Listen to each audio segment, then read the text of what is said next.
Viewers, EP के film review में आज हम रिव्यू करेंगे Pakistani action comedy film Ishrat made in China का, जिसे 3 मार्च को रिलीज किया गया है और इसे लिखा है एहसन रजा फिरदौसी ने और डायरेक्ट किया है मोहिब मिर्जा ने। फिल्म के कास्ट में शामिल हैं जी मोहिब मिर्जा, इसमें सनम सईद हैं, HSY हैं, सारा लोरेन हैं, फिर इसमें मानी हैं, अली काजमी हैं, मुस्तफा चौधरी हैं, इसमें शमोन अब्बासी भी हैं, नैयर इजाज हैं और इसमें शबीर जान हैं। So it's quite interesting ensemble cast. इसमें HSY का जो है वो सिल्वर स्क्रीन पे उनका ये डेब्यू है और मिड 2000 में एक सिटकॉम आया करता था जिसका नाम था इशरत बाजी। सो उसी से and it was very popular. So film जो है बेसिकली वो उसी कैरेक्टर पे बेस करती है और उन्होंने टाइटल भी वही चूज किया है। और क्योंकि वो एक सिटकॉम था, वो एक कॉमेडी थी, तो इस फिल्म का जो जॉनरा है वो भी इसीलिए कॉमेडी में रखा गया है। फिल्म का जब ट्रेलर रिलीज हुआ था 13 फरवरी को, तो इट वाज वेरी इम्प्रेसिव और उसके ट्रेलर को देख के लगता था कि फिल्म जो है वो बहुत ही धमाकेदार होगी, क्योंकि उसमें विजुअल इफेक्ट्स इस तरह के थे और उसकी एक लुक जो थी ओवरऑल फिल्म की वो बड़ी ही इट वाज वेरी इम्प्रेसिव, बहुत मज़ेदार थी वो। तो उसको देख के लगता था कि जो फिल्म है वो बहुत ही अमेजिंग होगी। समहाउ ऐसा नहीं हुआ। ये मैंने फिल्म के रिव्यू के बहुत अर्ली ऑन ही बता दिया है इसमें। यूजुअली लोगों की ये कंप्लेंट होती है कि जो क्रिटिक्स हैं वो फिल्म को बहुत एक ओवरली क्रिटिसाइज करते हैं या उसको बहुत हार्श तरीके से उसको जज किया जाता है। हमारा मकसद किसी की दलदारी करना नहीं होता। वी डू रियलाइज कि फिल्म मेकिंग जो है वो एक ऐसा मीडियम है जिसमें बेतहाशा फंडिंग और बेतहाशा पैसा इस पे लगाया जाता है, लेकिन हमारा स्टांस ये है कि जब इतना पैसा आप लगाते हैं तो उसको थोड़ा सा ज्यादा उसको the work should be more thoughtful. और क्रिटिसाइज करने का मकसद ये होता है कि उन अच्छे या बुरे पॉइंट्स को मेंशन किया जाए ताकि आने वाले जो फिल्म मेकर्स हैं वो किसी के पैसे को इस तरह से वेस्ट ना करें, बर्बाद ना करें, बल्कि उसको किसी अच्छे तरीके से यूटिलाइज करें। हमेशा ये कहा जाता है कि पाकिस्तानी सिनेमा को सपोर्ट करें, अपनी फिल्मों को सपोर्ट करें। तो हमारा क्योंकि काम भी है इस तरह का है कि we have to watch all the films और पूरी फिल्म्स हमें देखनी पड़ती हैं। तो मैंने बड़ी महंगी टिकट खरीद के क्यू सिनेमा में जाके 1000 रुपीज़ की मैंने टिकट खरीदी और वहाँ जाके मैंने ये फिल्म देखी, बिकॉज स्क्रीन बड़ी अच्छी है उस सिनेमा की। तो वहाँ पे जाके मैंने इसको देखा और जब मैं देख रही थी फिल्म तो आई वाज जस्ट थिंकिंग कि इस फिल्म का वन लाइनर क्या होगा। I still can't really get my head around it, लेकिन जितनी भी मुझे समझ आई उस फिल्म के बारे में, कुछ पॉइंट्स मैं आपको बता देती हूँ उसकी कहानी के बारे में।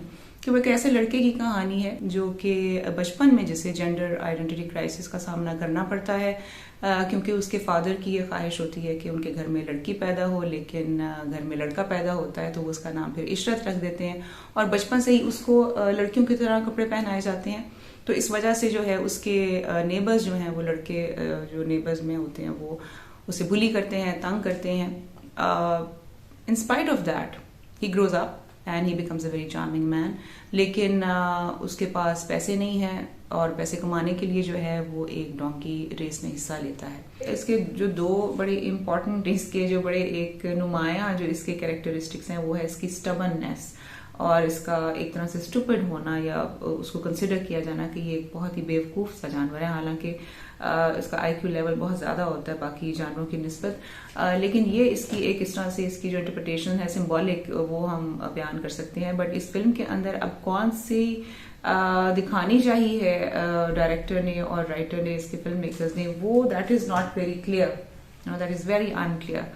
और वो शायद जो फिल्म मेकर्स हैं वो खुद ही इस चीज़ को आइडेंटिफाई कर सकते हैं कि उन्होंने उसका कौन सा ऐसा एस्पेक्ट है जो वो दिखाने की फिल्म में कोशिश की है। अच्छा जी, अब कुछ बात करते हैं कैरेक्टराइजेशन और एक्टिंग के हवाले से। सबसे पहले बात हम करेंगे मोहिब मिर्जा की, because he is in the main lead.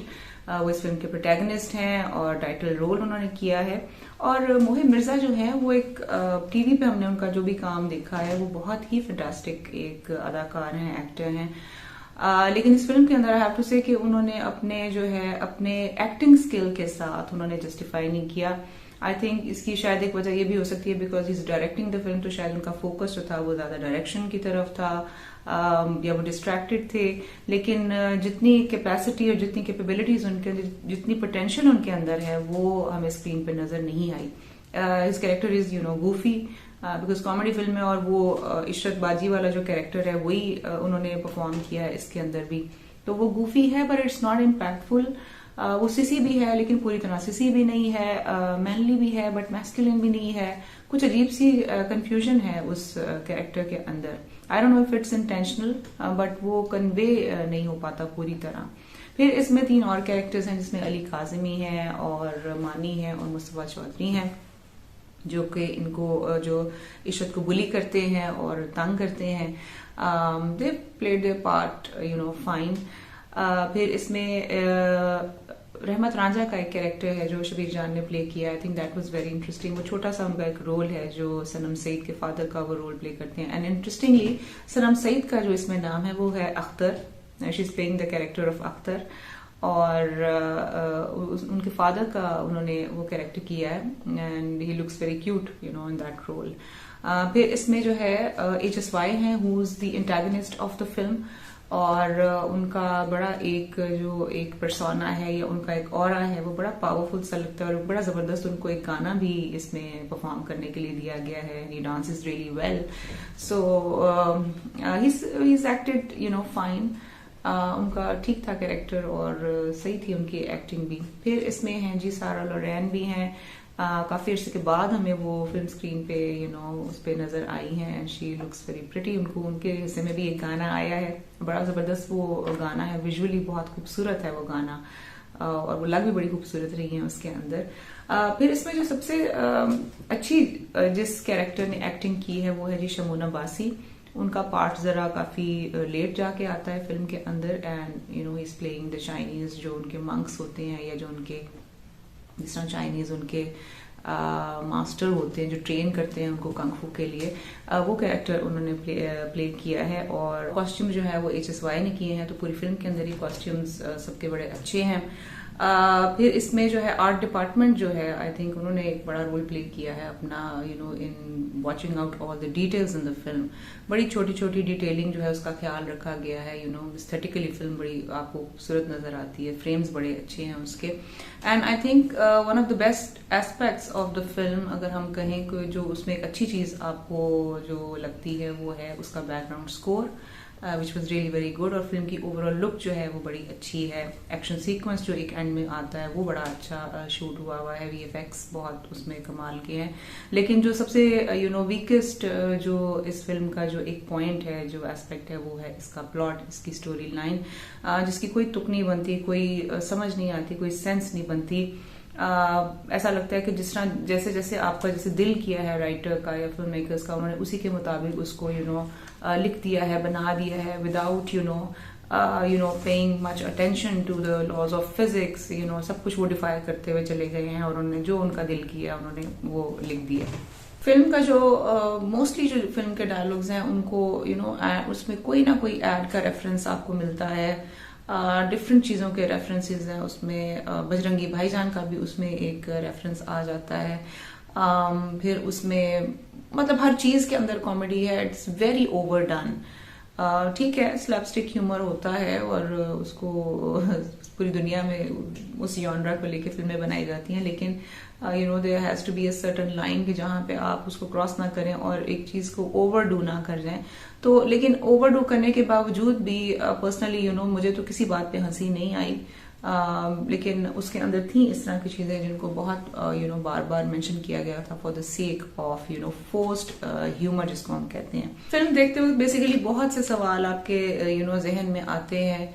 For example कि इशरत क्यों इम्पोर्टेंट है, वो क्यों चाइना गया है, और चाइना भी नहीं एग्जैक्टली वो शूट क्योंकि थाईलैंड में हुई है, तो जो ज्यादा लोकेशन है वो थाईलैंड की हैं, तो वो क्यों वहां पे गया है और वही क्यों इतना इम्पोर्टेंट है। What is the concept behind it, आप क्या दिखाना चाह रहे हैं? क्या आप ये बताना चाह रहे हैं कि चाइना में जाके आप ज्यादा बेहतर हो सकते हैं, या आप ये बताना चाह रहे हैं कि चाइनीज चीजें जो हैं वो उनकी क्वालिटी बहुत अच्छी होती है? I mean what exactly is your message, आप क्या बताना चाह रहे हैं? वो भी बड़ा अनक्लियर सा एक चीज है।